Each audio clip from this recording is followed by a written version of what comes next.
And as a result, we are friends who have, as you might say, eaten a pood of salt together.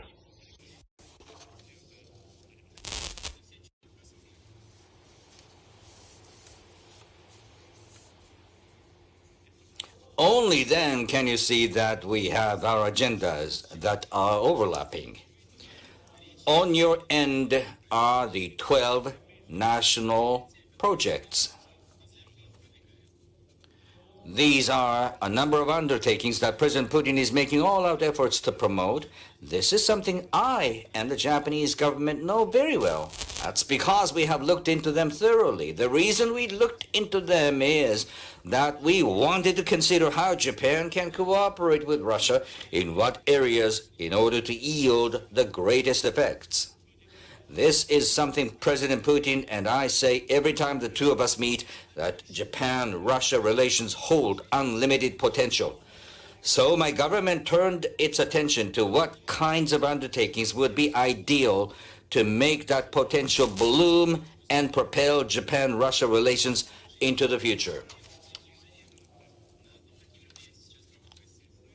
Please take a look at this slide.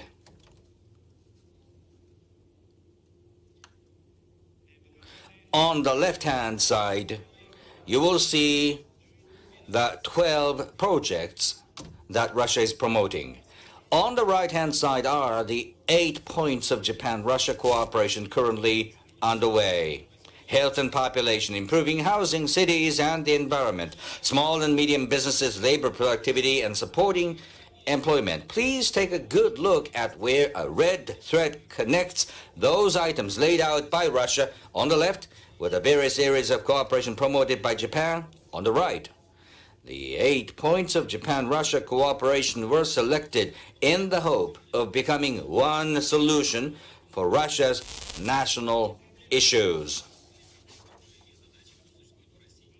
What you will see next is the interim report regarding that cooperation.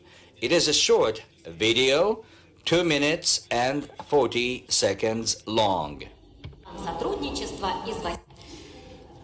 Russian-Japanese collaboration plan, 8 points.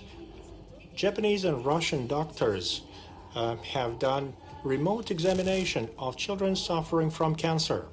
The tumor is now smaller. This cooperation helps us to find new methods of treatment. We did a Japanese rehabilitation training for a woman who could not walk without a stick. I was limping all the time, and now I can walk. A joint Japanese-Russian healthcare program on obesity prevention. After 3 months, there was a serious weight reduction of 13.6 kilograms, and waist diameter was 9 centimeters smaller. In the past, they took waste to a landfill in Tokyo. Then several garbage incinerators have been built, and that reduced the volume of waste taken to the landfill. A similar technology is going to be built in Moscow region. It is expected that Japanese companies are going to make a contribution in Arctic LNG-2 project. This is going to help increase production. In Sakha Republic, a wind farm has been built. Japanese technologies were used as basic technologies for that wind farm. If it works well, then we're going to build similar wind farms in other parts of the country. In Amursk, they finalized the construction of a plant making wood pellets. We're planning to make the first shipment to Japan. In these greenhouses, they use artificial light and plenty of sensors, which reduces the period of growth by 1/3. Russian and Japanese students communicate a lot. Once I graduate from a Japanese university, I would like to get a job here.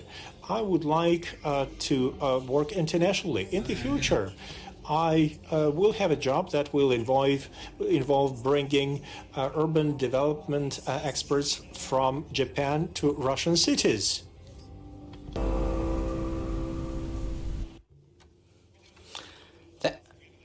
I have been the producer of this video. Thank you very much. What do you think? Thank you. What in that was interesting to you? I particularly liked the woman who became able to walk quite briskly even without using a cane.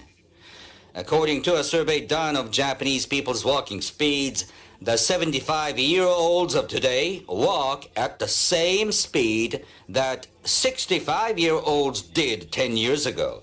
In other words, over the past decade, Japan's elderly reversed their aging by 10 years. I can't help but break into a smile imagining that Japan's cooperation will enable even one more elderly Russian man or woman to walk briskly. Japan wants to show that kind of bright future and limitless potential to ordinary Russian people living ordinary lives. That is a hope we always cherish. Let me tell you some bigger stories now. First is the story of an enormous waste treatment facility. The need to modernize waste management is one area President Putin emphasized in his annual presidential address to the Federal Assembly. Ladies and gentlemen, this July, a company that is part of Japan's Hitachi Zosen Group received an order for a waste incineration plant outside Moscow. It will be able to process up to 7,600 tons per day. As it incinerates these 7,600 tons of waste daily, it can simultaneously generate enough electricity to supply 1.5 million people. This means that under this calculation, over 10% of that city of Moscow's electrical demand will be covered through the incineration of waste. Next is about Japan's car companies.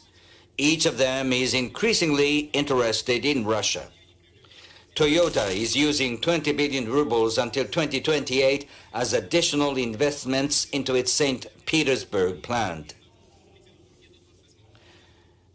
At the same time, it is revamping its suppliers' manufacturing lines and enhancing the technical abilities of the people who work there at the plant, aiming to widely introduce what is known as the Toyota Way. Hino Motors, one of Japan's biggest truck manufacturers, is currently constructing a plant on the outskirts of Moscow. It plans to manufacture medium and light-duty trucks at a scale of approximately 2,000 vehicles annually. Mazda Solar's auto plant here in Vladivostok, which President Putin and I toured last year, started manufacturing engines in July this year. With what is said to be an annual production capacity of 50,000 units, this is an important plan for Mazda's global strategy. And now I will share with you the most exciting story. It is the dynamic development of Arctic LNG, ice-breaking LNG tankers, and transshipment on the Kamchatka Peninsula to head to countries around Asia. When I spoke to you last year, this was still in the planning stages. At the Yamal LNG facility, where Japanese companies were involved in the design and the construction, 3 LNG trains have all now begun production and export, and finally in June, the facility managed to achieve its first shipment to Japan. Japan's major marine transportation company Mitsui O.S.K. Lines has readied 3 ice-breaking LNG vessels and is committed to the success of Yamal LNG exports. There is also the Arctic LNG 2 project. This past June, it was decided that Mitsui and Company and the Japan Oil, Gas and Metals National Corporation JOGMEC would invest in this massive LNG project, whose annual production capacity is at a scale of 20 million tons. Japan will become one of the leading stakeholders, and before long I expect a buyer of the LNG produced there. Once the LNG moves beyond Kamchatka, the battle against ice becomes unnecessary. So there it can be transshipped to ordinary tankers. When this comes to fruition, it will be the realization of a grand connection among us, drawn with a single unbroken line, a free and open Indo-Pacific, and the Arctic Ocean where Russia is pushing forward with development. For the first time in human history, these two seas will become one, and a magnificent physical distribution highway will come into being. Examples like the ones you have seen here are but a small part of a much greater whole. The number of private sector projects poured out of Japan-Russia cooperation over the past 3 years easily totals more than 200. While I am no Fyodor Chuchev, there is only one way to interact with Japan and to repeat, that is to believe, to place your trust in Japan. Trust is born between one person and another and connects one person with another. Over the past year, Japan and Russia continued our cultural exchanges to an extent unprecedented in the history of our relations. Let us spread this energy all around each other's countries. This is something that President Putin and I decided this past June. We will make 2020 to 2021 a year of Japan-Russia regional exchanges. The government of both our countries will be involved in exchanges between one region and another, for example, between sister cities. Incidentally, the number of people in Japan interested in visiting Vladivostok is increasing. My coming here every year may also have helped somewhat. Regardless, the number of tourists from Japan, especially women, has increased. And in response, Japan's two major airlines will both launch direct flights connecting Tokyo and Vladivostok. Starting this month, we will issue multiple entry visas for a maximum of 5 years to people working at Russian companies or research institutions related to our 8-point cooperation plan. We will also make it easy for Russian university students to get visas so that they can come to Japan in greater and greater numbers.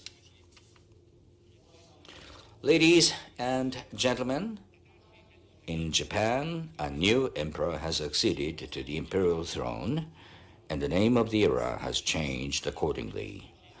A major event announcing the rise of the curtain on this new era is the Rugby World Cup, which kicks off on the 20th of this month, and the very first match of the tournament is none other than Japan versus Russia. It goes without saying that I have full faith that Japan will emerge the winner. Sorry, Vladimir. But I want the Russian athletes also to give it their all. I would be very happy if the Russian team won its matches against all its opponents except Japan.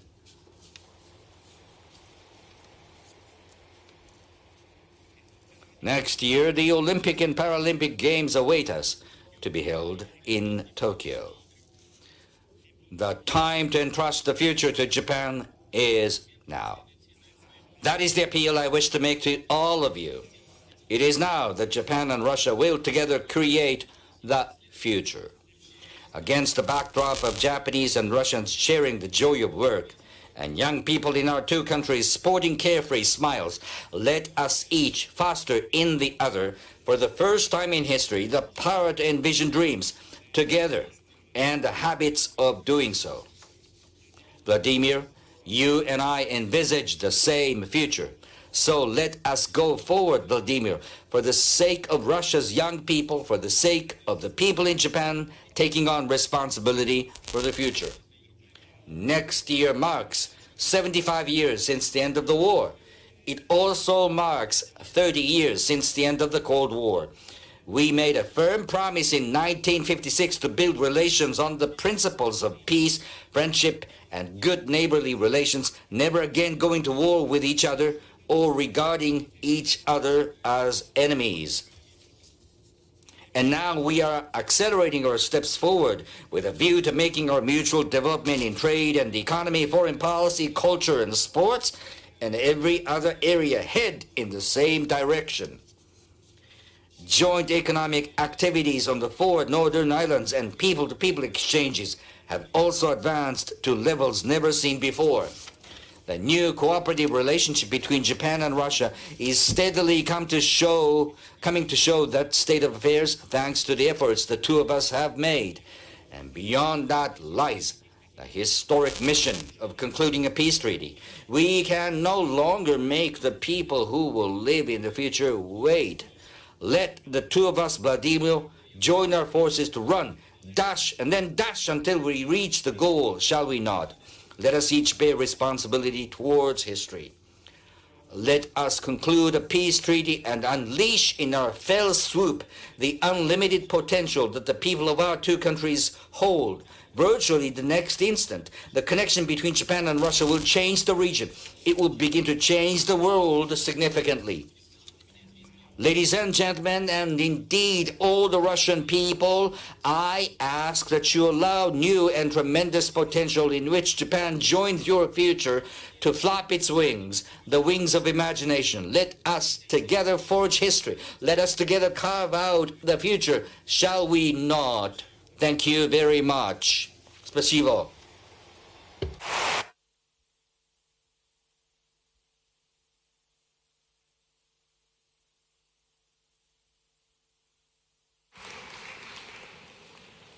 Ну, вообще, Strictly speaking, 1 year ago, the suggestion was made to conclude a peace treaty before the 31st of December of last year. I'm just a moderator, but let me add something to your very bright speech. One detail. What a great kimono the craftsmen of Japan are making for the Russian team. It is great when, against this backdrop of growing relations between Japan and Russia, we see some nonsense. And I want to give you one example. I hope you understand what I mean. It's about one person who is here in this hall. Maybe they are not going to issue a visa for me. I have recently made a trip to Europe and I met someone there. It's Mr. Verkhovsky, a big industrialist. He works in the south of the Kuril Islands. He has business relations with Japan. And he cannot get a visa to travel to Japan. And you know why? He wants to get a visa to go to Japan. And the consulate says, you don't need a visa because you are from the Northern Territories. And he says, no, I'm the Russian citizen. I live in Etorup and I need a visa. And they say, we cannot. He applied twice, and 2 times the consulate of Japan wrote letters to the foreign ministry in Japan, and it still goes on and on.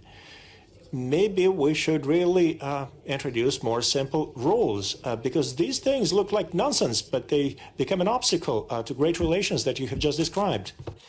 今言われたような、まさにそうしたさまざまな What you just said, well, this is an obstacle that we have to overcome.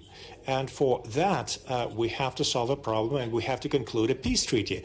That is what we keep talking about. In this context, together with President Putin, we talk about joint declaration of 1956. In line with that joint declaration of 1956, we have to address this problem. We have to accelerate the process of signing a peace treaty. This is our common understanding. As of this visa problem, well, I have mentioned this. There are businesses done together on the 4 islands. There are some model projects, and they have already been launched. They are being carried out. As we implement those projects, we have to overcome problems that we are faced with. And for that, between Japan and Russia, we need to have very specific negotiations. We look into the future, and we address the problems as they emerge. As of the visa issues between our countries in general, each side is going to take steps. One way or another, we are talking about a more liberal visa regime as of the rate of change. I hope that in the future, the changes will be happening more quickly. Will you issue a visa? According to the Japanese law, he does not need a visa, and he wants to get a visa as a Russian citizen.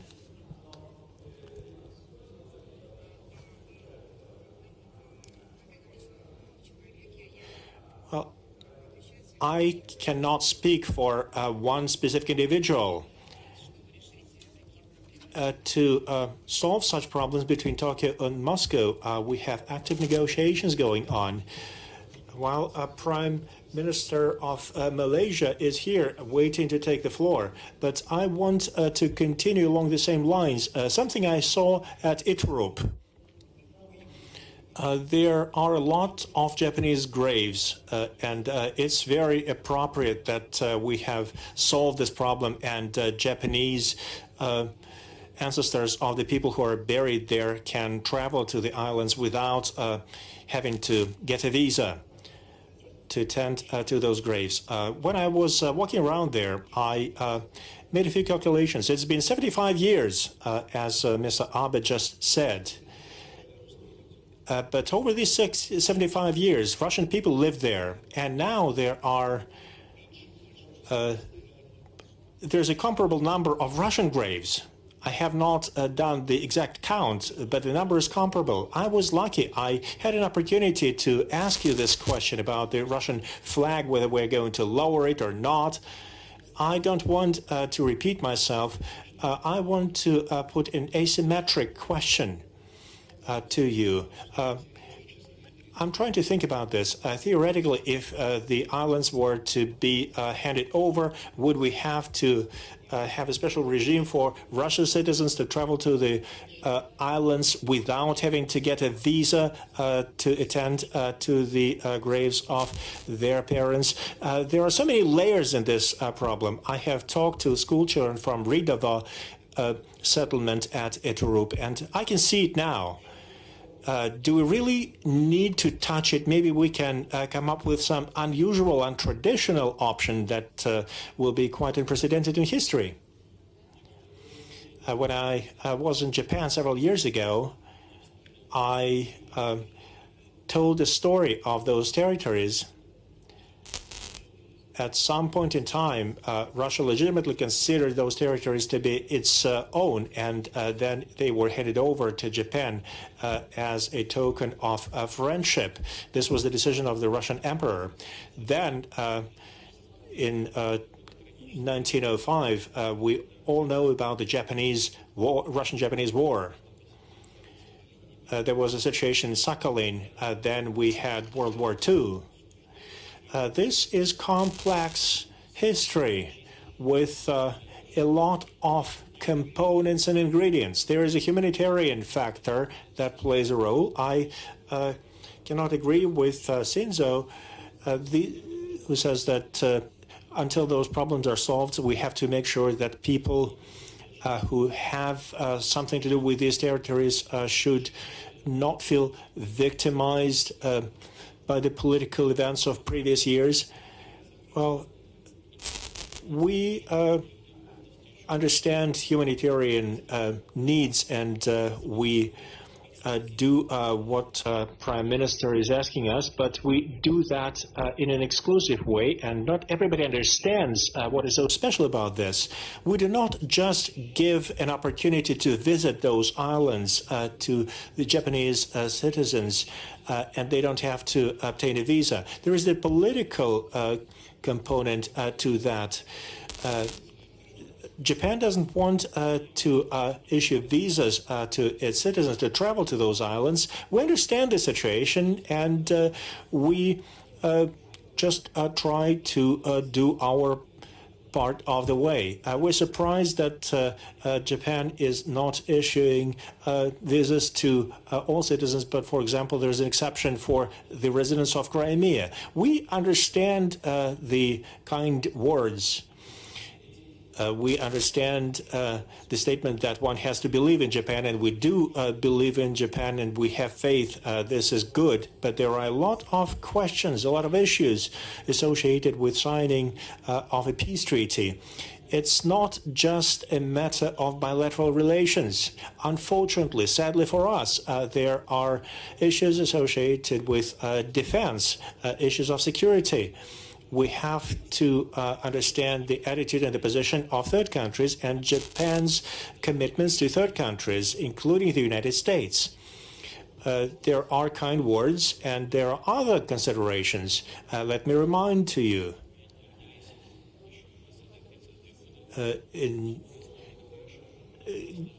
good word is good. However, kind words and Smith & Wesson works better than just a kind word. We have to remember that and take that into account. This phrase goes back to the 1920s or 1930s. At first sight, it looks quite simple, but it's not. This is something we inherited from the past. But indeed, myself and Shinzo want to solve this problem. We can look at the Declaration of 1956 as the basis for full-scale settlement of our relations. We are going to work towards a peace treaty.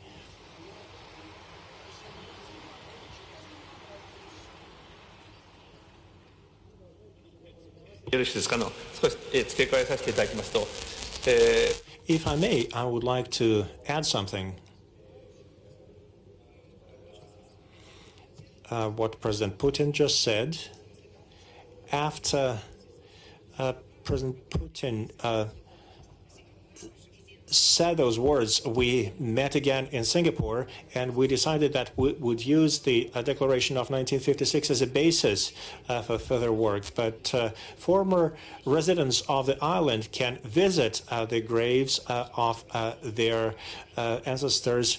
There are flights to those islands. They can also visit some areas which they cannot or could not visit in the past. There is an atmosphere of trust between our countries, and because of it, we have seen a lot of improvements. You have raised the visa issue to address those problems at a business level.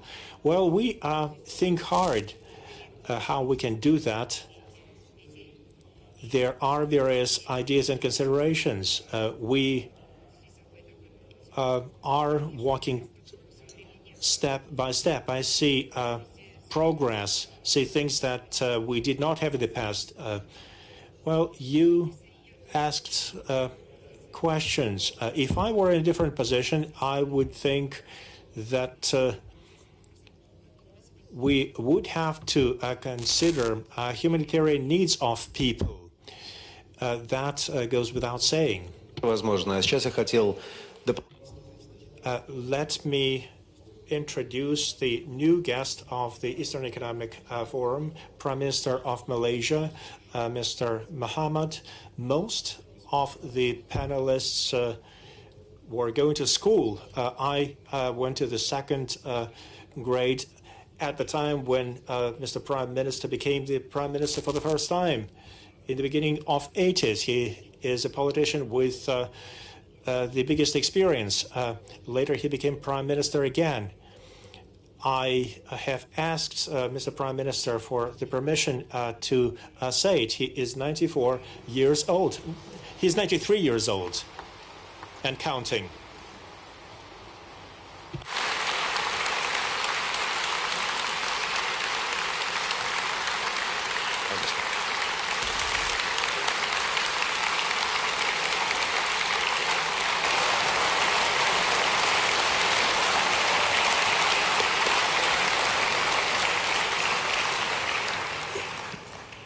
His Excellency Mr. Vladimir Putin, President of the Russian Federation, His Excellency Narendra Modi, Prime Minister of India, His Excellency Shinzo Abe, Prime Minister of Japan, His Excellency Mr. Batulga, President of Mongolia, distinguished guests, ladies and gentlemen. Firstly, I would like to thank the government of Russia and Mr. Putin in particular, for this invitation to participate in the forum on the Far East. This is, of course, the first time I'm attending this forum, and I'm very interested indeed as to what you will be discussing at this forum. Now, after I've listened to what Mr. Putin has to say, I realize that Russia now wants to develop its eastern provinces. We have always had this impression that Russia is not paying enough attention to its Far East territories. But now we see that the interest is very real, and to us, this may mean the opening up of new markets for Malaysia. Malaysia is a trading nation. It is always looking for markets.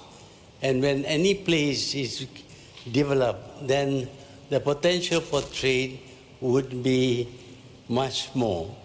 However, I must admit that I and most Malaysians do not know much about Vladivostok.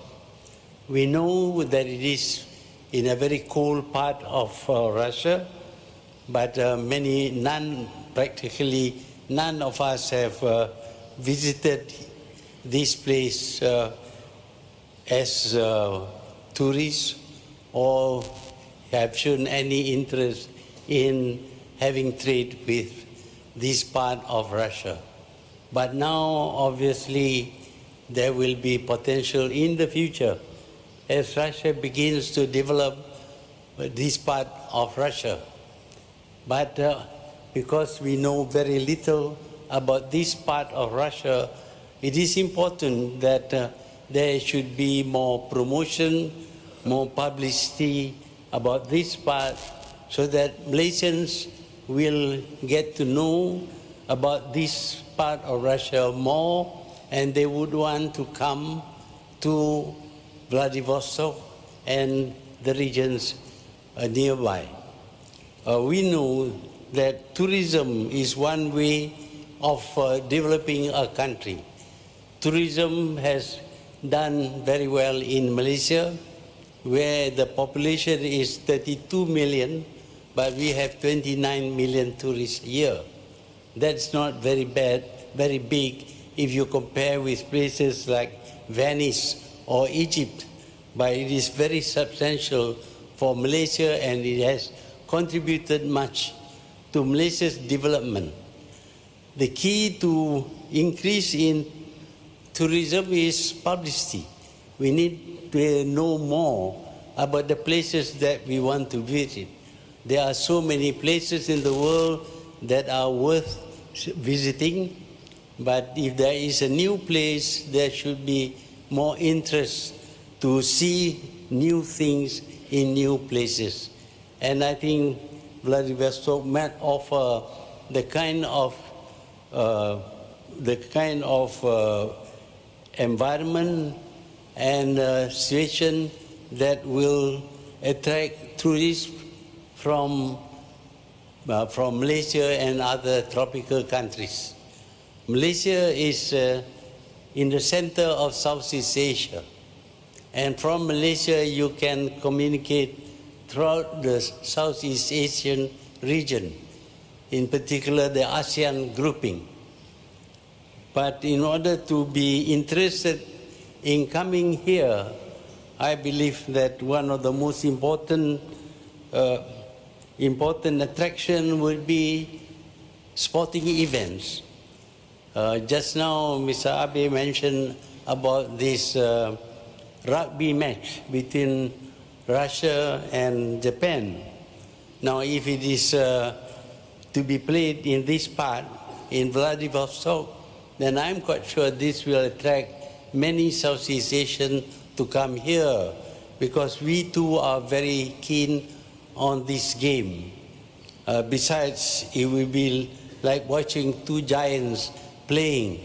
We only know small countries in Southeast Asia, and physically we are not very big.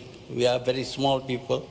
And so the rugby match would certainly be of interest to us in Malaysia and to other countries as well.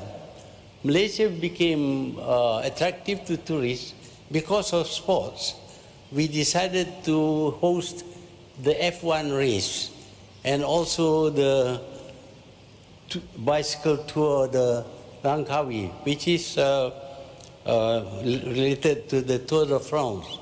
And since we had these two events, we have been attracting a lot of tourists.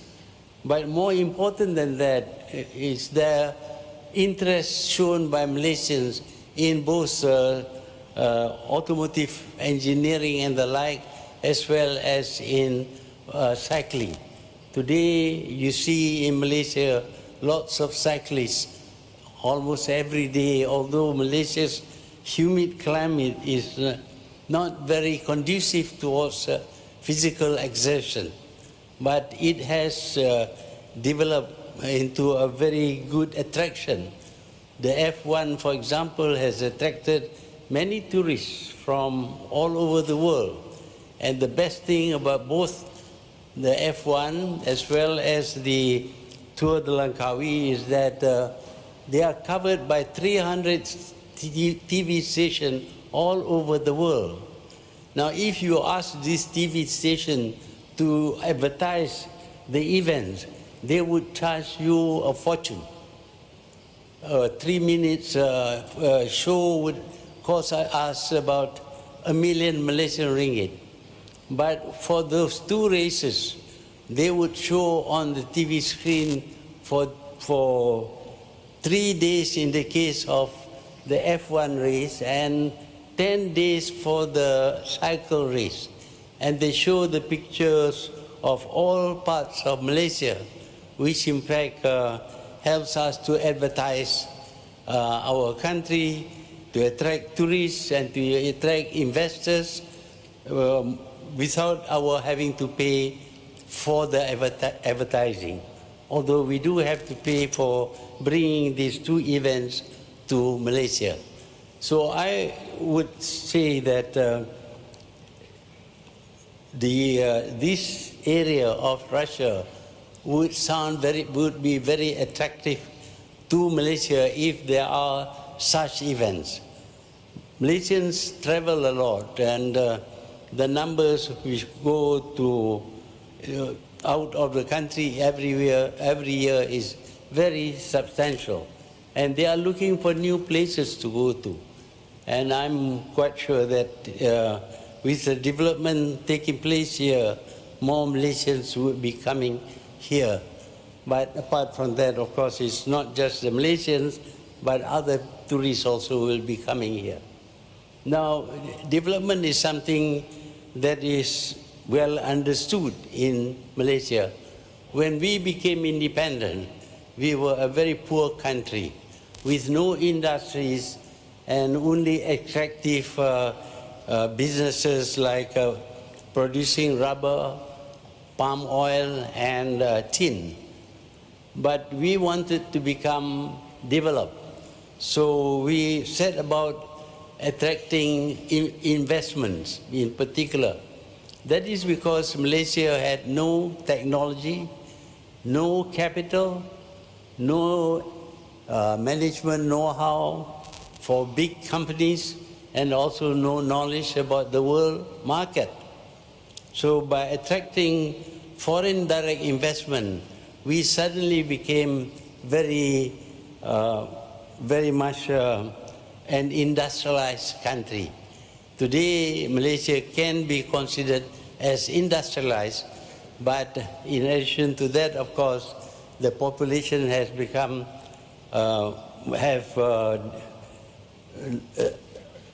earn more income, bigger income, and the country itself has developed through the efforts of the investors and the private sector. I'm quite sure that even Malaysian investors might be coming here if the situation is attractive enough. I just came from Cambodia I was in Phnom Penh, and in Phnom Penh alone, there are 3,000 Malaysian businessmen working and living there, and they have contributed much towards the development of Cambodia. I'm quite sure, to a small extent at least, if Malaysian investors come here, there would be some contribution towards the growth and development of Vladivostok. Malaysians do have chains of hotels, and Malaysian hoteliers have been very active all over the world. One recent event is when a Malaysian hotelier bought 20 hotels in Iceland. Maybe people would not think Iceland is a very attractive destination for tourists, but a lot of people go to Iceland to see the northern lights and to see this very green but snowy country. There is something peculiar about the name of Iceland and its neighbor Greenland. Whereas Greenland is white with a lot of snow, Iceland is green with less snow. So it is a very interesting place, and for that reason, a Malaysian hotelier was willing to invest in that area. I'm quite sure that, in fact, they have also gone to Kyoto. I'm going to Kyoto after this, where they built a new hotel in Kyoto. Hotels are absolutely necessary if you want to attract more tourists. And of course, the hotels have various classes. It's not always the 5-star hotels which are popular, but the 3-star hotels are also popular. And this is our experience in Malaysia. So we are very glad indeed to hear that Russia is going to develop this part of Russia. Russia, of course, is one of the few countries that is both in Europe and in Asia. The other country is Turkey. But Russia is a sort of bridge. Physically, geographically, Russia is a bridge between East and West, between Europe and Asia. And I think this would help Russia to play a role not only in Europe, but also in the Far East. With Russian participation in the development of the Far East, I think Far Eastern people, Asians generally, would benefit from the activities, from the development of this part of Russia. So I've come here in order to learn more about this part of Russia and what you intend to do with the development of Vladivostok.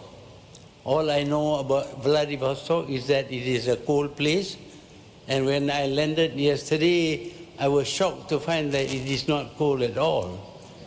The temperature was almost like in Malaysia, 24 or 25 degrees.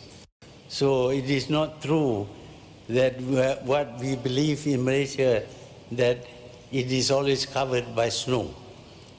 I am quite sure that when it is snowing, it would look as beautiful as any other place.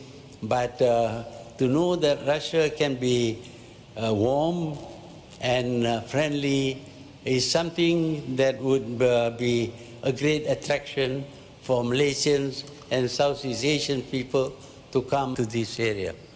I would like to say that the relationship between Malaysia and Russia has always been good.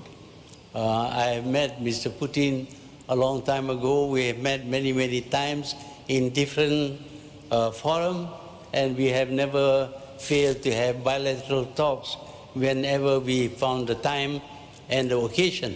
And I think it is through these bilateral talks that we develop our relation. when Russia first exhibited their warplanes in the Langkawi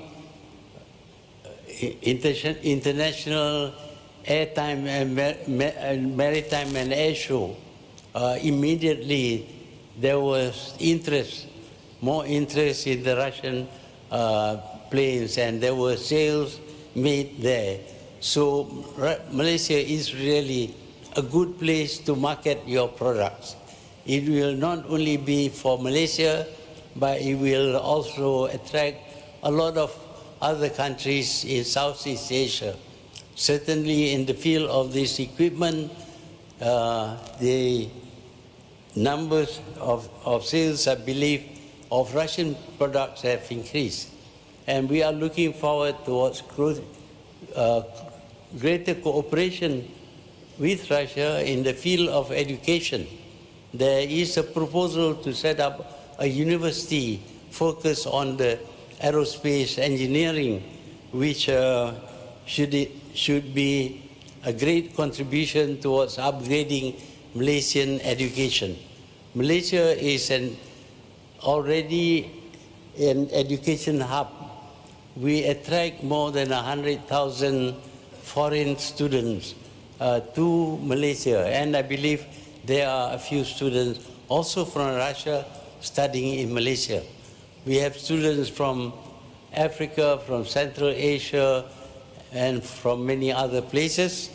And if Russia is going to promote its education and its, in particular, its engineering and aerospace knowledge, Malaysia is the place to put your university in. So I have had a long discussion with President Putin this morning, and I believe that we covered a lot of areas where we can work together, and I can see only benefit accruing from our closer relationship. So I would like to thank you once again for this opportunity to participate in this forum, and I hope that as a result there will be greater cooperation and friendship between Malaysia and Russia for our mutual benefit. I thank you.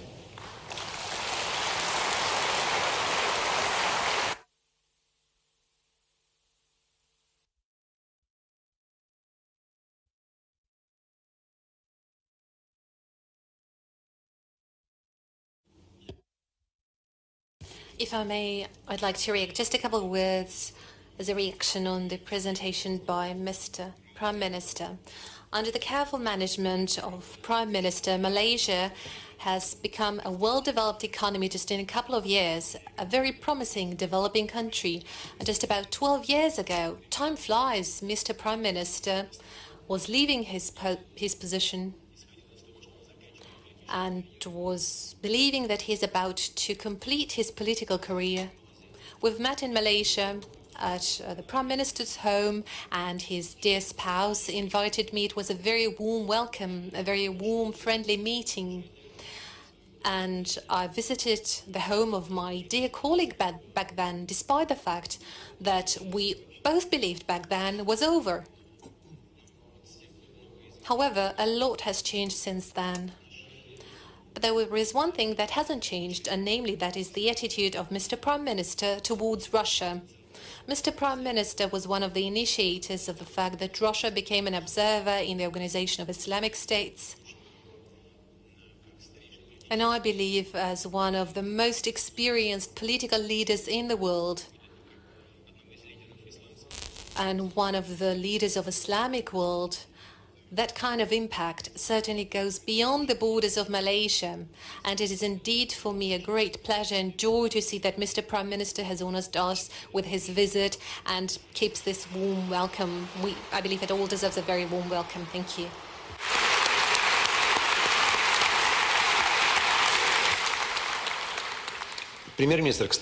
Prime Minister, by the way, what do you think is the limit for being a politician?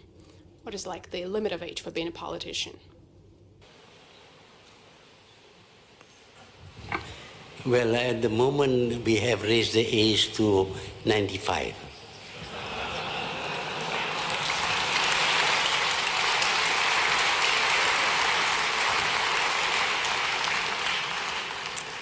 Vladimir Vladimirovich. So, Mr. Putin,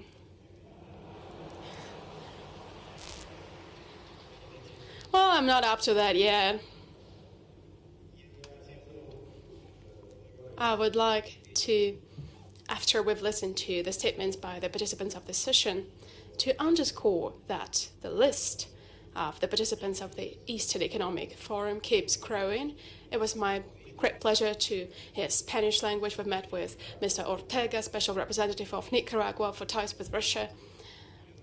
But Mr. Ortega asked to send best regards from his father, Presidente and Comandante Daniel Ortega, but I can't but pay attention to the fact that there are Ukrainian investors now in this hall. For example, Mr. Medvedchuk is present here. He's an investor. So when is the exchange going to take place, Mr. Putin? The exchange, when is it going to take place? Well, I think that Mr. Medvedchuk is going to torture me about this. I know that he's especially nervous about several people to be exchanged who are now imprisoned in the Russian Federation, and it's quite hard for us. It was quite hard for us to take decision about this specific people.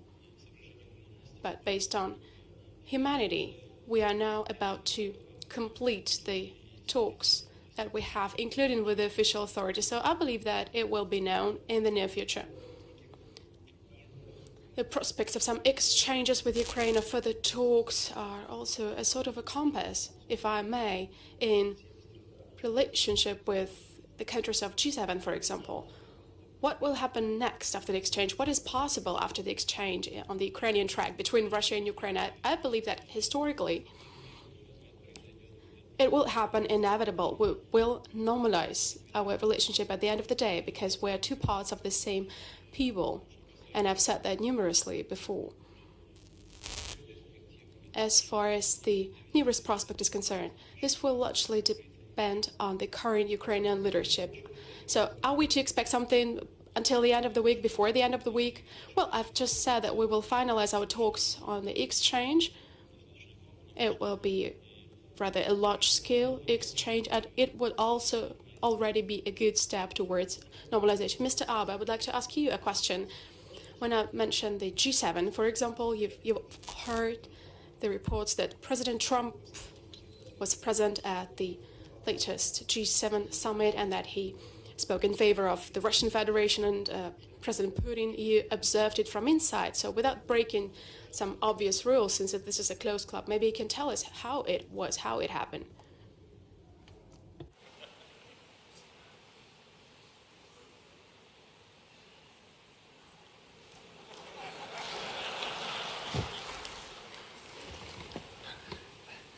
G7 の会合においてはですね、かつては G8 だったわけでありますが、やはりロシアのですね、さまざまな As far as the G7 is concerned, we used to have G8 before.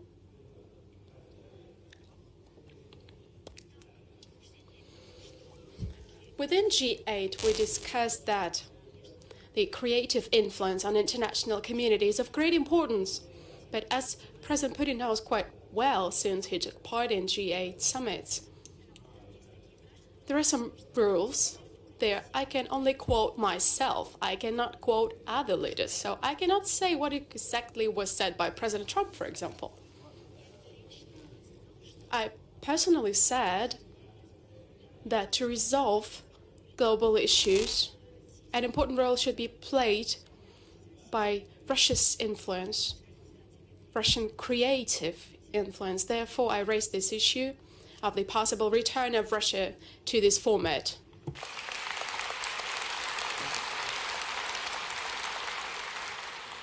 Если позовут, поедете, Владимир Владимирович? So if you're invited, will you go there, Mr. President?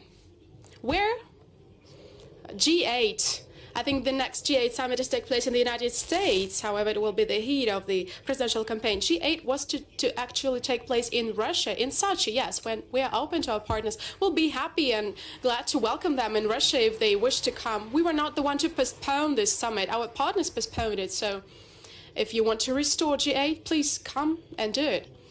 But I think that everyone understands today, and President Macron has said recently in public that the Western leadership is over.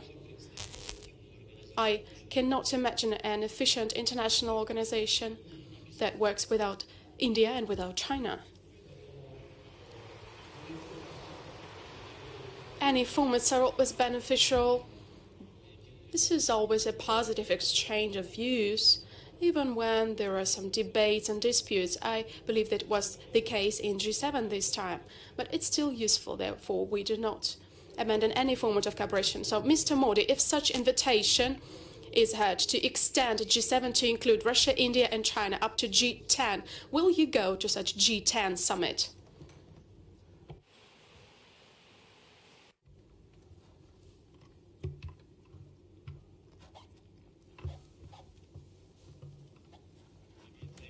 It is true that in principle, we support a multipolar world, and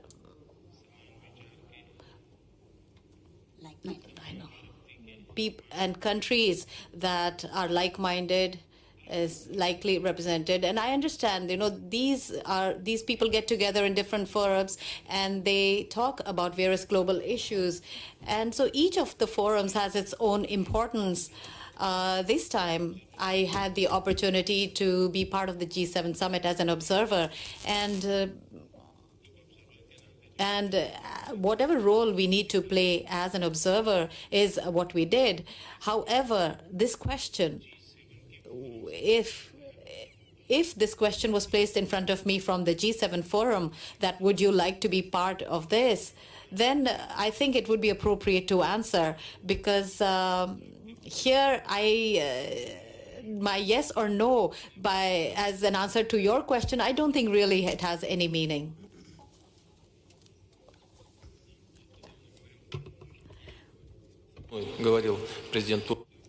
President of Turkey, Erdogan, has spoken to me quite recently, and he said that why didn't you raise the issue of Turkey being a part of this format? So after Turkey has purchased S-400, it is protected from the skies, from above. The work of Turkey in this format would also be quite relevant. I'm talking about its role in international affairs and in the region.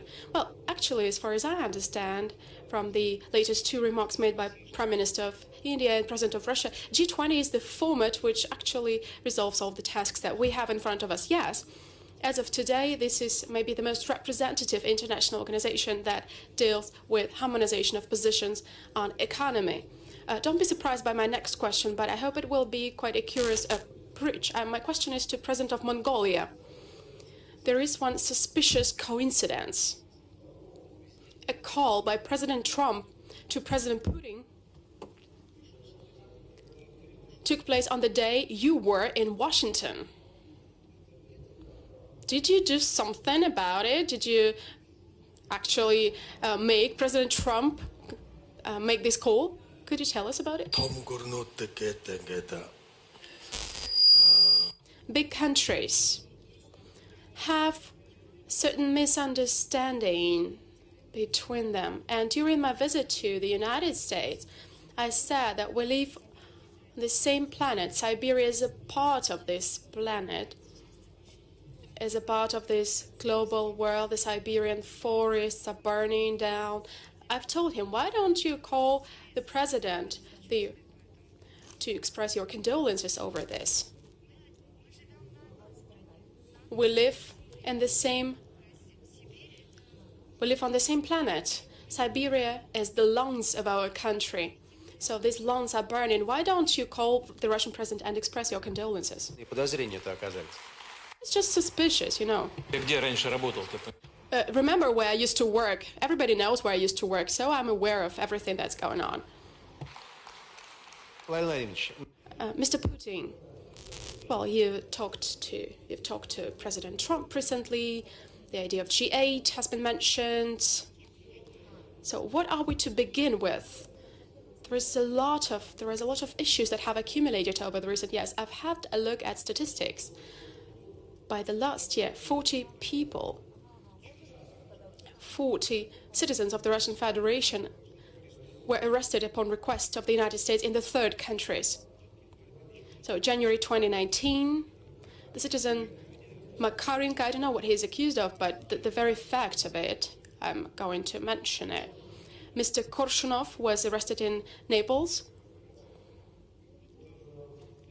So is it easy to step over this, to turn this page over? How easy it is to restore dialogue against this backdrop? This practice is really bad, which makes our state-to-state relationship much more complicated, and I'm not making any jokes about it. We often see no foundation for the unfriendly acts of such nature. I have every reason to believe that this has to do sometimes with competitive fight. There are some criminal elements to it, maybe, but maybe our law enforcement agencies should have cooperated better on that. They should have signed an intergovernmental agreement, a document on how to act in situations like this.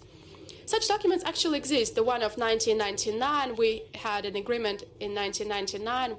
They could be updated because they, in fact, are not operational. But in some extent, this has to do with competition in aviation building. We have this good mid-range aircraft, MS-21, developing it. It's a competitor to Boeing 737. But it was put under sanctions.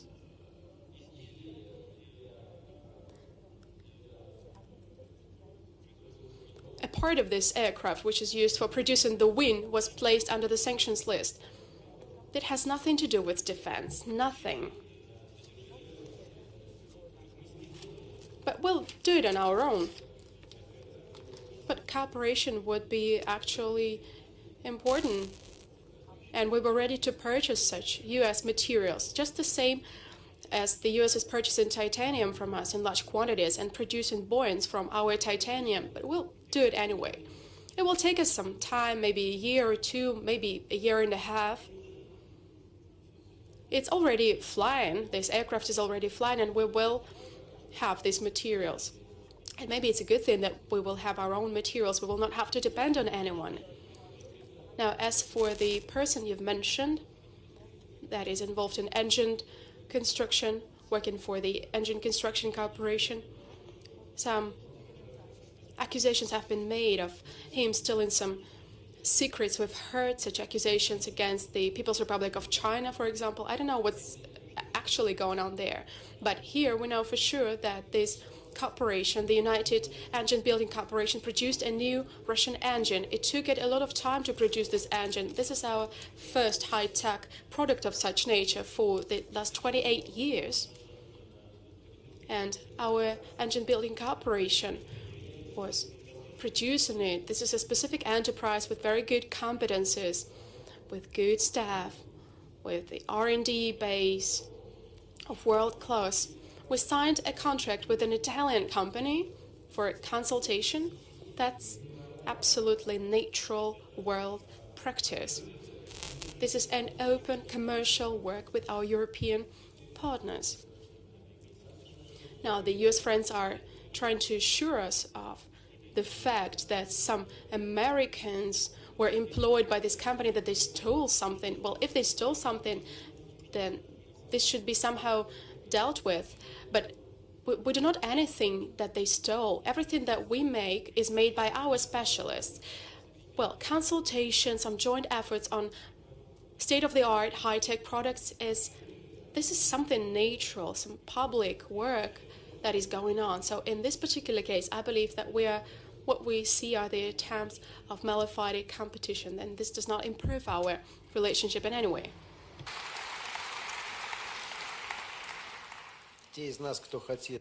So those of us who want something good in the relationship between Russia and the West after all these years are looking at in depth at the details, and I promise that in just one step we'll go back to economic issues, which is the main topic of this forum. One more military and political question. I would like to take advantage of the presence of Mr. Abe here. On August 27th, many world agencies, including France Press, reported about the forthcoming supplies of US missiles for air defense to Japan. So against the backdrop of the expiration of the Intermediate Range Nuclear Forces Treaty and about everyone knows about the peculiar characteristics of launchers in Romania and in Poland. I'm sorry about these long details, but against the backdrop of the treaty that was signed by Gorbachev and Reagan with regard to Europe, the Soviet Union destroyed all such missiles in Asia. This may transform the missile configuration in Asia. So 2 questions, Mr. Putin. Or if someone else wishes to comment, we'll appreciate it, of course. So 2 questions. First, what is your vision of the possible mechanism for control or limitation, whatever, of missile issues in Asia? Will it actually be required, especially given the emergence of US missiles there? And the second thing, I promised I would go back to that. How are you to negotiate with Japan against this backdrop? You mentioned this military US aspect, so that's it. That's the example of it. Our position with regard to US withdrawal from the Intermediate Range Nuclear Forces Treaty is well known. There is no need to repeat it. It's not just that we do not welcome this step. We believe it to be counterproductive and destroy the international arms control system. We've said in public already that we're not going to employ, after the US has tested such a missile, we are not going to employ this missile. We will produce such missiles, of course, in those regions where US missile systems will not emerge, such land-based systems. The fact that the head of Pentagon has said that the US is going to employ those systems in Japan and in South Korea does not make us any happy. This actually makes us quite sad. And it is also a reason for certain concerns for us. This was, by the way, the subject of our talks with Prime Minister on numerous occasions, even before the Americans produced such missiles. If they are deployed in Japan or South Korea, we understand that this is going to be done under the pretext of preventing the threat from North Korea. But even for us, it is going to pose a significant problem, a very serious one, because these missile systems are going to be able to cover a large part of the Russian territory, and in particular in the Russian Far East. And I'd like to remind you that 2 big military bases of ours are located here, as well as a base of nuclear-powered strategic aircraft carriers and ports, and Kamchatka in particular. And this is a serious matter. And in this particular context, of course, this is something we cannot overlook. And this is one of the factors that is going to be taken into account in our talks, both with Japan and South Korea. So far, we do not know the response of our South Korean and Japanese partners to that initiative. Prime Minister and I have not spoken about that today. Incidentally, on many occasions, we drew attention to the fact that launches MS-21 can not just be used for anti-missiles, interceptor missiles, but also they can be used for offensive missiles, even though the Americans are trying to say that this is not the case. But they have tested these launches with offensive missile systems. So this launcher can be part of offensive weaponry. So we were right. So I assume they were trying to lead us astray. But we have no illusions about that, we understand. And we are going to respond appropriately. まずはじめに誤解を解かなければいけないんですが、 First and foremost, I would like to say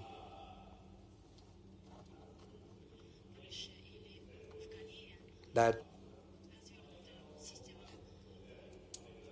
in Poland or in South Korea, there are ABM systems deployed, but they do belong to the US and they are managed by the US. Japan, on the country, has an ABM system on its own, and it is managed by Japan and is not under the control of the US. So,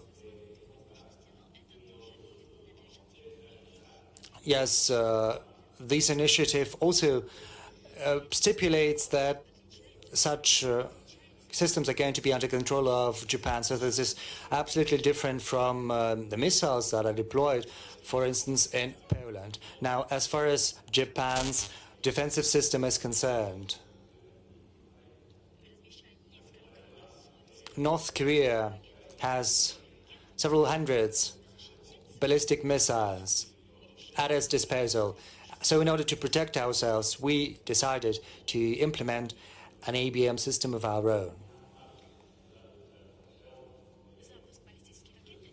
The launch of a ballistic missile goes contrary to UN Security Council resolutions, and of course it's distressing, but to protect our country from such conduct, we have to deploy an ABM system of our own. Now, as for the deployment of American systems in Japan, we have not received any proposal to that effect from the US. What we have in Japan right now belongs to Japan. It's Japanese property, and it is meant for the protection of our country.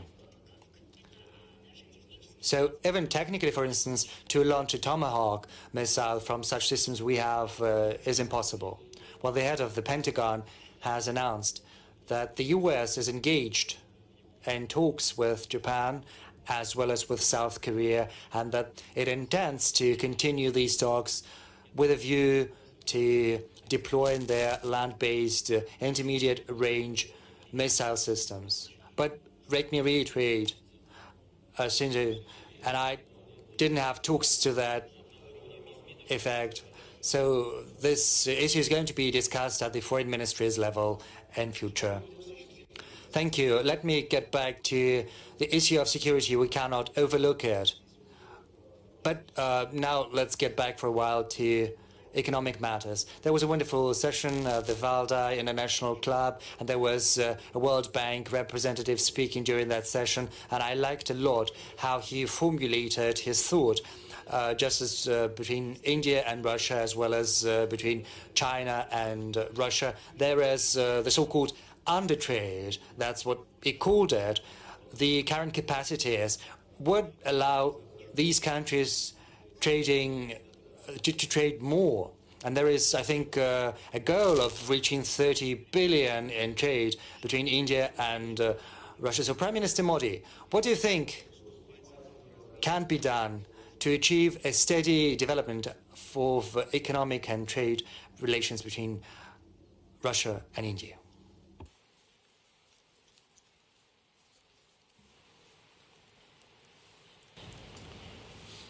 आपने बहुत ही सही सवाल पूछा है और world bank का जो ये ऑब्जर्वेशन है उसमें काफ़ी सच्चाई है, बहुत संभावनाएं हैं और अभी तक हम पूर्ण सामर्थ्य के साथ अनेक विविधताओं के साथ जितना करना चाहिए उसमें हमारी गति भी कम है और हमारा व्याप भी कम है और ये बात भारत रशिया दोनों मानते हैं। ऐसा नहीं है कि हम दोनों इस बात को नहीं मानते।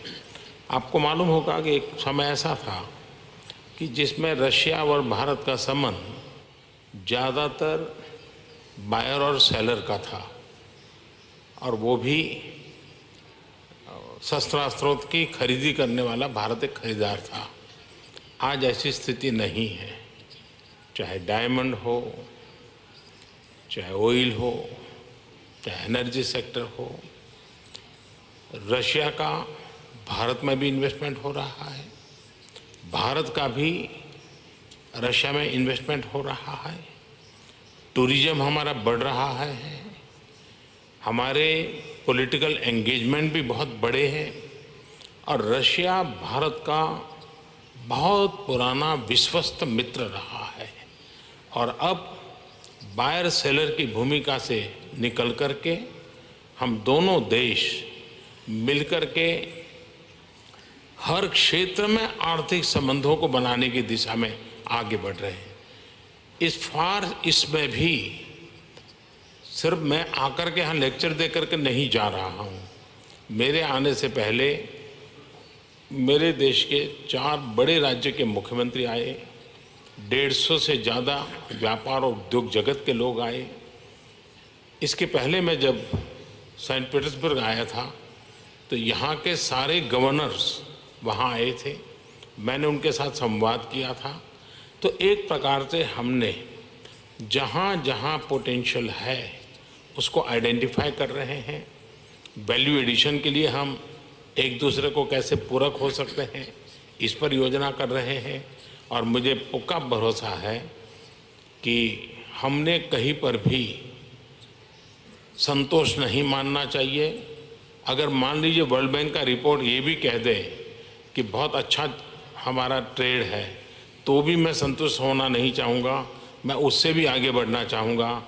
और राष्ट्रपति पुतिन मेरे मित्र का और मेरी मित्रता के बीच में ये एक चीज़ कॉमन है कि हम दोनों कहीं संतोष नहीं मानते हैं, कहीं रुकते नहीं हैं। अगर कुछ हुआ है तो और ज़्यादा अच्छा करें, और ज़्यादा व्यापक करें, और लंबे समय के लिए। इस मूलभूत चिंतन से जुड़े हुए होने के कारण और वर्ल्ड बैंक के इस रिपोर्ट को नज़रिए में रखते हुए हम और अधिक आगे बढ़ना चाहते हैं।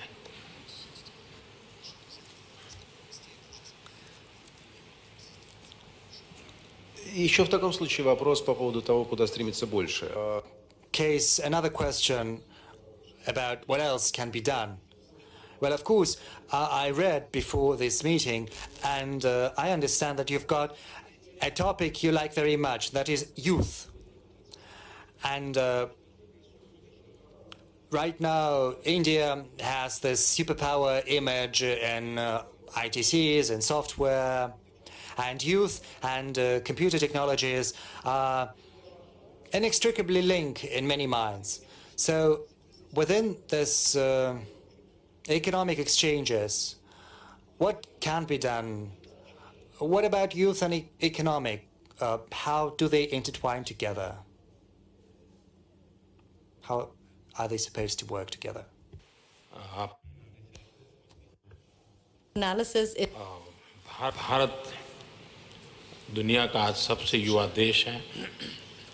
इंफॉर्मेशन कम्युनिकेशन टेक्नोलॉजी में भारत ने अपने एक महारत हासिल की है, लेकिन हम कैसे आगे बढ़ते हैं? मैं पिछले वर्ष एक इनफॉर्मल समिट के लिए मैं और राष्ट्रपति पुतिन सोची में 2 दिन रहे थे। कोई एजेंडा नहीं था, ऐसे ही हम लोग मिले थे। और बाद में मुझे वो एक एजुकेशनल इंस्टीट्यूट देखने के लिए ले गए थे और मैं बहुत प्रभावित हुआ था। और बाद में वे जब भारत आए तो मैंने उनसे बड़ा आग्रह किया था कि आप सोची से जो आपके होनहार स्टूडेंट्स हैं उनको ले आइए। हमने भारत के भी अलग अलग यूनिवर्सिटी से वैसे ही स्टूडेंट एकत्र किए और उनका एक हैकेथॉन किया टेक्नोलॉजी को लेकर के, यानी एक प्रकार से meeting of mind, innovations and something to दुनिया को डिलीवर करना। वो बहुत ही अच्छा प्रयोग रहा। अब भारत से बच्चे सोची में आएंगे तो ये student exchange for innovation and technology startup एक बहुत बड़ी ताकत आज भारत की उभर कर रही है। हम दुनिया में पहले 3 में हमने अपनी जगह बनाई है। भारत के यूथ उसमें इनिशिएटिव ले रहा है। हम उसमें दुनिया के इस प्रकार का जो इनोवेटिव माइंड के यूथ हैं उनको हम जोड़ना चाहते हैं, तो उसके द्वारा भी कर सकता है। सामान्य जन के लिए अब टेक्नोलॉजी अनिवार्य हो गई है। हम टेक्नोलॉजी को जीवन का एक एक्सटेंडेड हिस्सा मान करके ही चलना होगा। तो एक कॉमन गुड्स के लिए हम टेक्नोलॉजी का ज़्यादा इस्तेमाल कैसे कर सकें और उसमें Russian brain and Indian brain मिल करके उस काम को कर सकते हैं। मैं समझता हूँ हमारी युवा शक्ति इस विषय को लेकर के काफ़ी कुछ कंट्रीब्यूट कर सकती है। Владимир Владимирович, премьер-министр сейчас имел в виду, естественно, закончился перевод, да? Владимир Владимирович, премьер-министр сейчас... Yes, of course, Prime Minister has just been speaking about Syria school in Sochi. And indeed, there are wonderful young people there. And there are also those from the Agency for Strategic Initiatives, but other young people who take to the streets. What about these young people? Are these young people your people? Those people who have taken to the street. Yes, it's very strange here. The sound goes into the audience, but it doesn't go here on the podium. So there are young people from Sirius, young people from the Agency for Strategic Initiatives, and there are people, young people, who have taken into the streets recently. Are they your young people? Well, listen. Shinji has said that people are faster in Japan, and it's good. And in Russia, for instance, in Chechnya or in Dagestan, they are still going as slowly as they used to, but the birth rates are higher in Japan, so it's the matter of what you spend your nerves on, as it were. I assume that all of us, primarily young people, have to spend their energy on creative processes. When people express their points of view during acts of protest, I believe, and I said that before, have the right to do so. Sometimes this can bring about positive results because it is sort of a shake-off for the power. It helps the authorities reconfigure in a way that makes it efficient, more efficient in addressing the issues people are faced with. But these actions have to take place in a positive vein. They do not have to pursue their self-serving, narrow interests. No, they have to be guided by the common interest, by the interest of the people, and they also have to act within the framework laid down by the law. And this is a point of view I've always adhered to. I still do. And the practice of such actions in Russia and elsewhere says that I'm right. It's a testimony to that. Now, as for, well, those young people you asked me about, I believe most of them think positively. They want our country to develop. They want to make a contribution of their own to the development of our country. The only question is for them to find their own place in life, whereas it's up to the authorities to do everything in their power for young people to be able to find themselves and to make the maximum contribution they can to a creative development of their country. Young people are very energetic, very dynamic, very active, but I reiterate, it has to be done within the framework of the law. And I'm confident that many people who are in the politics are going to be in great demand in future as well. Mr. President, I remember the experience of my generation. I'm 47. Guys and I, in the 1990s, early 90s, we went to different rallies. As I remember one rally against Article 6 of the Constitution. There were students and I, and we went against that article saying that the Communist Party was the core of the political system. But when we approached Zubovsky Boulevard, we were very close to the rally, and I think there were several hundreds. people, and we went to the Politburo to retire. And, well, it turned out when we went to the rally that it was very easy to lead young people astray. The attitude towards everyone has to be equal and the same as part of the law. Yes, thank you. Now, we spoke about some security issues, and I'd like to ask something about politics. I saw the audience, and I saw Mr. Medvedchuk, and I remembered the announcement of President Zelensky, who said that the Party of Life was getting foreign funding. Did you see this announcement? What's your attitude to that? No, I didn't see that announcement, but if it did take place, then it says that the current authorities in Kiev run the risk of encountering the same problem, of making the same mistake that was made by the previous government in the person of previous President Mr. Poroshenko. If the current authorities begin their political path from and by persecutions against the opposition, nothing good is going to come out of this. As far as I understand, there is opposition in the parliament which wields a great deal of support and trust of the voters, which was confirmed during the elections. So it would be very strange if the authorities decided to introduce tighter rules. The opposition is not taken to the streets. They are not trying to violate the legislation or the constitution. And I think it would be a mistake if attempts were made to prevent them from exercising their rights under the constitution. Very briefly, we touched upon an issue that is very important to everyone present here. That's the issue of Iran and sanctions, and the third phase of the withdrawal from the JCPOA. Prime Minister Abe, recently you've been to Iran. Incidentally, it was very interesting to see this picture, this image of the Japanese side and the Iranian side on the other side. It was not a coincidence that you went there. So what do you think about this future of the JCPOA? What are your relations with the countries involved in this discussion and this conflict, which is also related to the freedom of navigation? So what's the way out? 日本はまずこの核合意については支持をする立場であります。 As for Japan,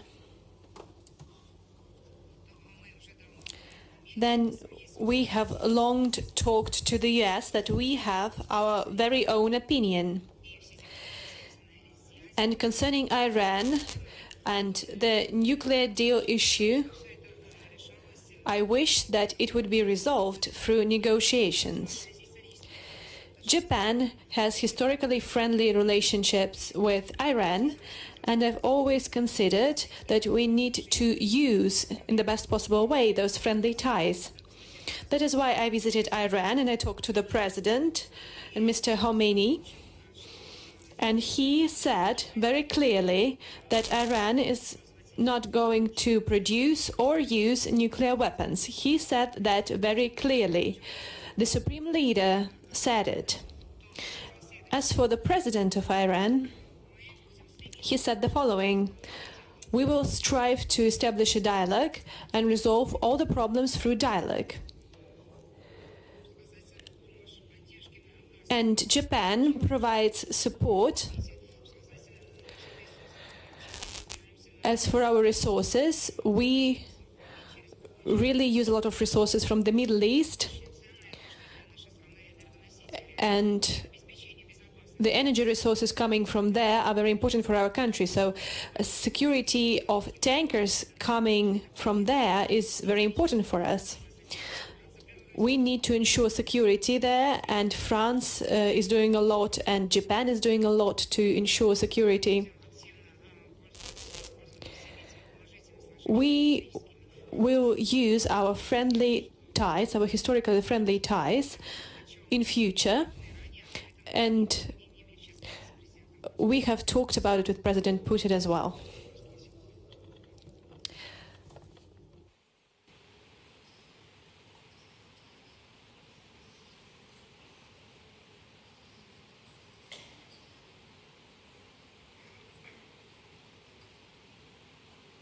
Если иногда теряется перевод здесь через два языка, насколько мне известно. Я повторю на всякий случай свой вопрос, чтобы переводчики успели. Будет ли Индия, собирается ли Индия?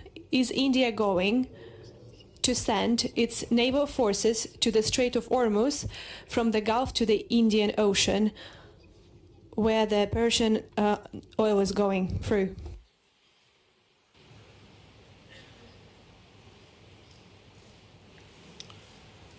Bharat का इतिहास दुनिया के सामने है। UN का जो peace keeping force है उसमें सबसे अधिक योगदान करने में भारत की बहुत बड़ी भूमिका रही है। तो भारत के सैनिक हमेशा पीस कीपिंग फोर्स के अंतर्गत ही काम करने के आदी रहे हैं। आज तक हमने कभी भी आज़ाद भारत ने ऐसी कोई प्रवृत्ति नहीं की है। ये सही है कि प्रथम और दूसरे विश्व युद्ध में, जो कि न ही हमारा एजेंडा था न ही हमारा मिशन था, लेकिन दो विश्व युद्ध में भारत ने करीब 1.5 लाख लोग हमारे शहीद हुए हैं। हमारा हज़ारों साल का इतिहास है। भारत कभी भी इस प्रकार की प्रवृत्तियों से जुड़ा हुआ नहीं है। लेकिन जहाँ तक हमारे एनर्जी सिक्योरिटी का सवाल है, हम अधिकतम ईरान पर डिपेंडेंट रहे हैं हमारे एनर्जी सिक्योरिटी के लिए। लेकिन पिछले दिनों वहाँ की जो समस्या हुई उसका साइड इफ़ेक्ट हम पर न हो, इसलिए हमने हमारी एनर्जी सिक्योरिटी को कोई तकलीफ न हो, हमारे जहाज़ों को कोई तकलीफ न हो, उनकी सुरक्षा की व्यवस्था हमने करके रखी हुई है। और वो सिर्फ भारत के हमारे जो ऑयल टैंकर हैं उसकी सुरक्षा की व्यवस्था है। हमने किसी को टारगेट करना या किसी की व्यवस्था में दखल देना, न ये हमारा लक्ष्य है, न हमारी योजना है, और न ही दुनिया में कोई हमारे इस विषय को लेकर के कोई नेगेटिव चर्चा करता है।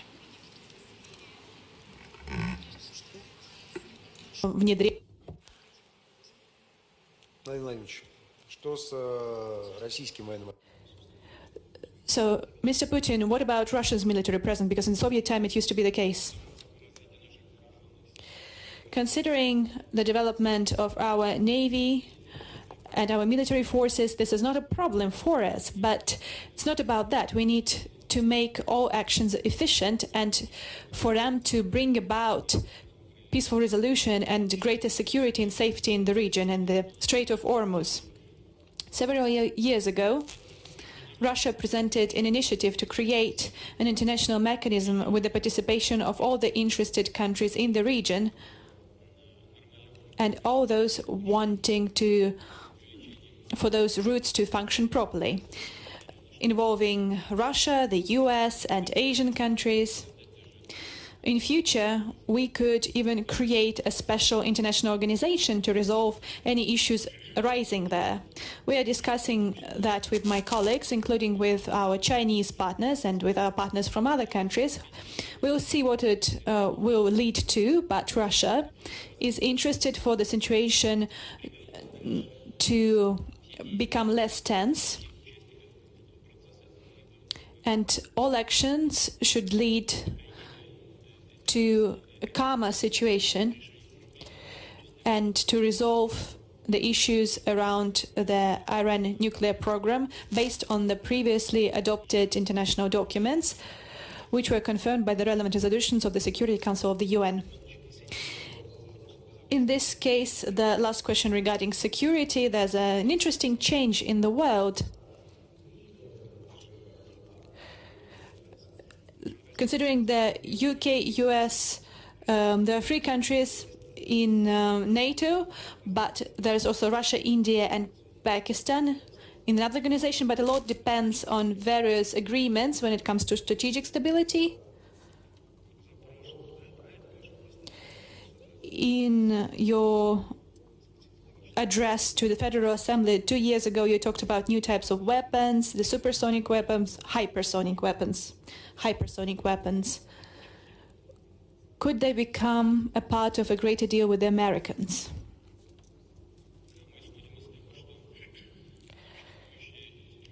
yes, we believe that the existing instruments, and there's only one left, the New START treaty, and this treaty has indeed been signed between Russia and the US. And currently, the US has a new version of the treaty. They want to also involve China in this treaty. But China has been consistent in saying that Chinese nuclear potential is much lower than Russia's or the Americans. And that's why, how could they lower it if they have it low per se?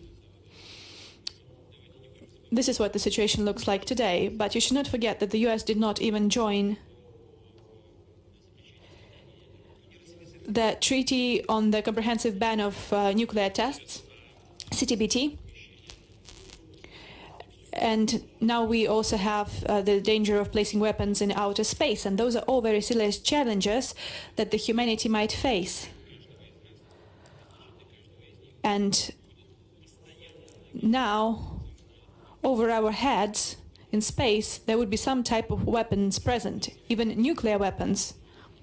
And a very short time it would travel the distance. So it would make defense options very complex. So it might drastically change the security situation around the globe. As for now, American partners, when we propose to continue talking about disarmament, they remain silent. There's nothing new about that. We have met with American partners last time in Osaka, and we discussed how we can possibly account for our new weapons, especially hypersonic missile systems, and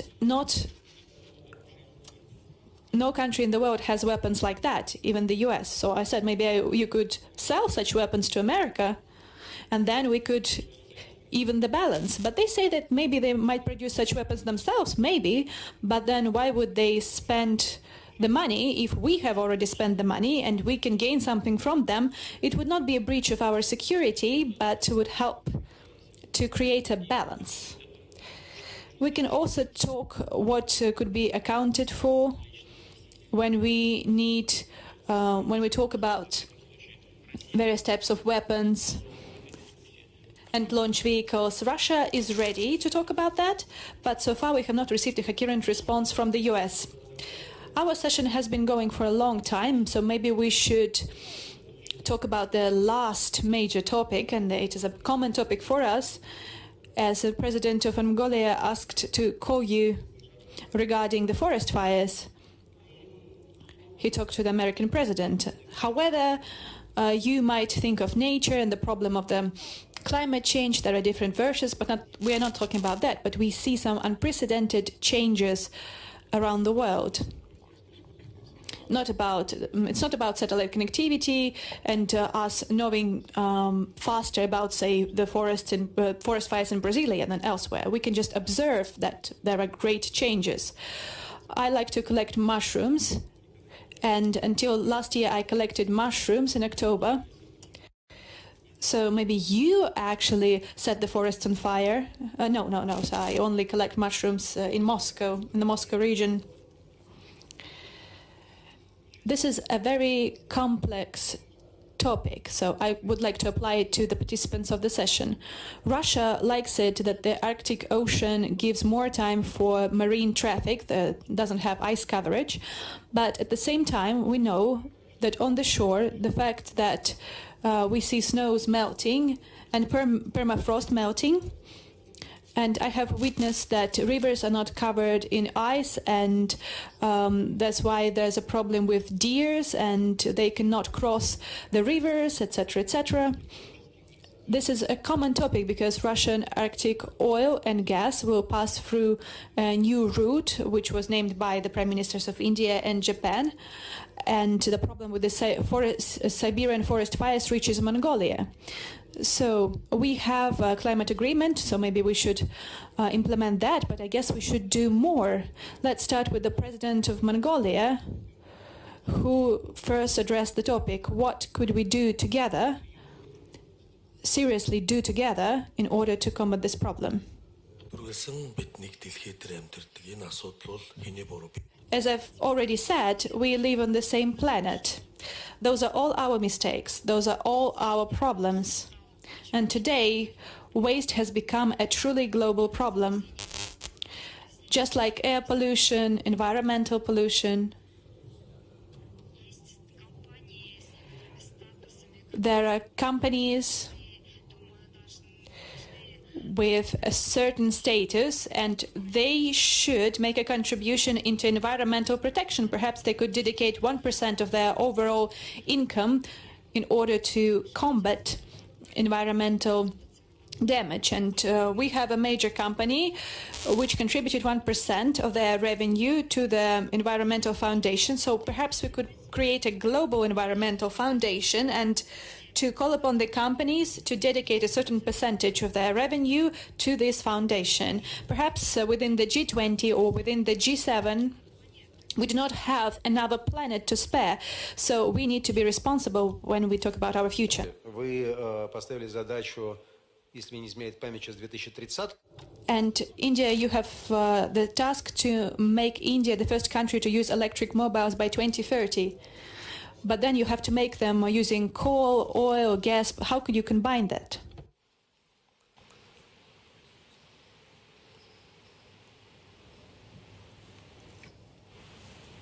मैं मानता हूँ इस forum में जलवायु परिवर्तन की चिंता होना बहुत स्वाभाविक है और ज़रूरी भी है, और मैं आपको बधाई देता हूँ कि आपने इस महत्वपूर्ण मुद्दे को स्पर्श किया है।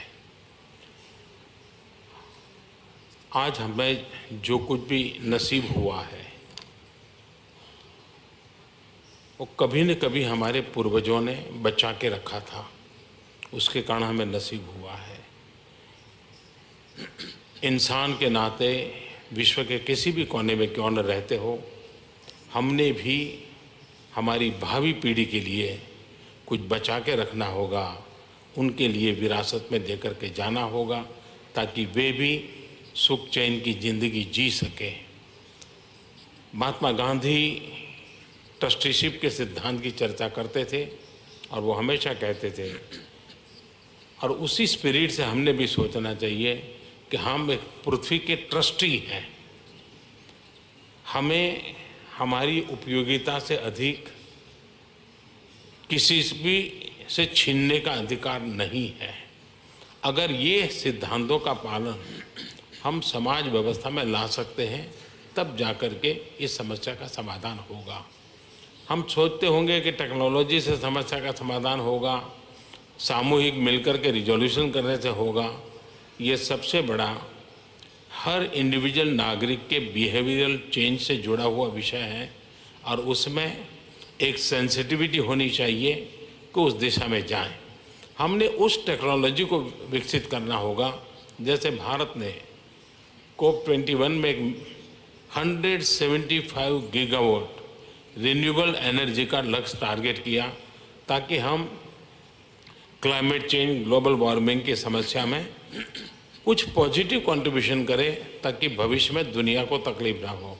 आज मुझे गर्व से कहना है कि 175 गीगावाट में से हम काफ़ी मात्रा में सोलर एनर्जी की ओर शिफ्ट कर गए, काफ़ी हमने कंट्रीब्यूशन किया है, और जो टारगेट हमने तय किया है 2022 तक 175 गीगावाट रिन्यूएबल एनर्जी का, वो हम पूरा कर लेंगे। जहाँ तक मोबिलिटी का सवाल है, दुनिया को अभी से सोचना होगा कि हम इलेक्ट्रिक व्हीकल की तरफ, मोबिलिटी की तरफ कैसे ध्यान दें। लेकिन अगर मैं व्हीकल पर बल देता हूँ तो एक मार्केट और बिजनेस उसकी तरफ जाता है। हमारा फोकस है क्या भारत इलेक्ट्रिक व्हीकल के लिए बैटरी, और वो भी सोलर सिस्टम से रिचार्ज हो ऐसी बैटरी, उसका मैन्युफैक्चरिंग हब बन सकता है क्या, और इसलिए हमने हमारी जितनी भी नीतियां बना रहे हैं उस नीतियों के केंद्र बिंदु में हम पहले प्रमोट करना चाहते हैं बैटरी का निर्माण। एक बार जैसे मोबाइल फ़ोन इसलिए पॉपुलर हुआ क्योंकि धीरे धीरे उसकी बैटरी छोटी होती गई और उस बैटरी की ताकत भी बढ़ती चली गई, 12 घंटे, 24 घंटे, 36 घंटे। उसके कारण मोबाइल फ़ोन की अफोर्डेबिलिटी बढ़ गई। वैसा ही इलेक्ट्रिक व्हीकल में भी बैटरी सबसे बड़ी महत्वपूर्ण विषय रहेगा। और एक मेरा मिशन और है भारत में क्लीन कुकिंग का। हमारे यहाँ करीब 250 फैमिलीज़ हैं, घर है जिसको कहें। 250 मिलियन अगर हमारे यहाँ ये है तो मुझे 250 मिलियन घरों के लिए क्लीन कुकिंग के लिए मैं सोलार सिस्टम से चलने वाली एनर्जी सिस्टम डेवलप करना चाहता हूँ। उनके लिए उसे बैटरी व्यवस्था विकसित करना चाहता हूँ ताकि सोलार सिस्टम से एनर्जी स्टोरेज भी हो और उसी से कुकिंग भी हो, ताकि हम एनवायरनमेंट को बहुत बड़ी मदद कर सकते हैं। मैंने इस क्षेत्र में काम करने वाली कंपनियों को चैलेंज रूट पर आने के लिए इनवाइट किया है। आप कल्पना कर सकते हैं कि 250 मिलियन इस प्रकार की बैटरियां ने बहुत बड़ा मार्केट है। अगर इस मार्केट को ध्यान में रखें तो कार मैन्युफैक्चरिंग के मार्केट को भी बहुत बड़ा उसके कारण एक प्रकार से क्रॉस सब्सिडाइज हो जाएगा। तो हम उस पर भी बल दे रहे हैं। लेकिन ये बात सही है कि मोबिलिटी के क्षेत्र में ये बहुत बड़ा बदलाव अनिवार्य है।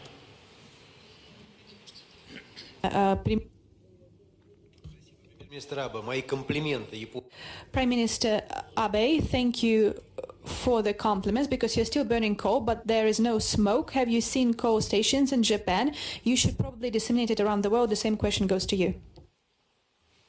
石炭についてはこの CO2 排出を削減する上でいろんな議論があるのは承知をしておりますが、しかし実際に石炭は世界に広く分布をしておりますし、インドや中国をはじめ新興国にとっては貴重な値段の安いエネルギー源であることは事実であります。今お話があったように日本の火力発電分野におけるこの技術、例えば排熱利用や高温ガスタービンなどの技術によってですね、世界で最も高い効率を実現しています。 Japanese coal technologies are at the highest level. And in thermal stations, we have a standard 20% higher than around the world. And if we would use our technologies for fast-growing economies, then we could reduce the CO2 emissions. And also in the future, we're going to use gasification and fuel elements, by this raising the efficiency by another 40%. And from the point of view of implementing the carbon-free society, we need some breakthrough innovations to do that. And in this particular regard, the key role will be played by hydrogen, which will not emit CO2. And in this regard, Japan, for the first time in the world, implemented these cars based on fuel element. And now in Fukushima, we are building a plant that will produce hydrogen. That is a major plant, the biggest plant. And next year, during the Olympic Games and Paralympic Games, we're going to use this hydrogen to control cars. The biggest issue with hydrogen is the high cost of it. But we have some long-term strategy that envisages lowering cost of hydrogen down to the level of natural gas by 10 times. We also have some plans of introducing technologies for the CO2 waste management, including artificial photosynthesis technologies.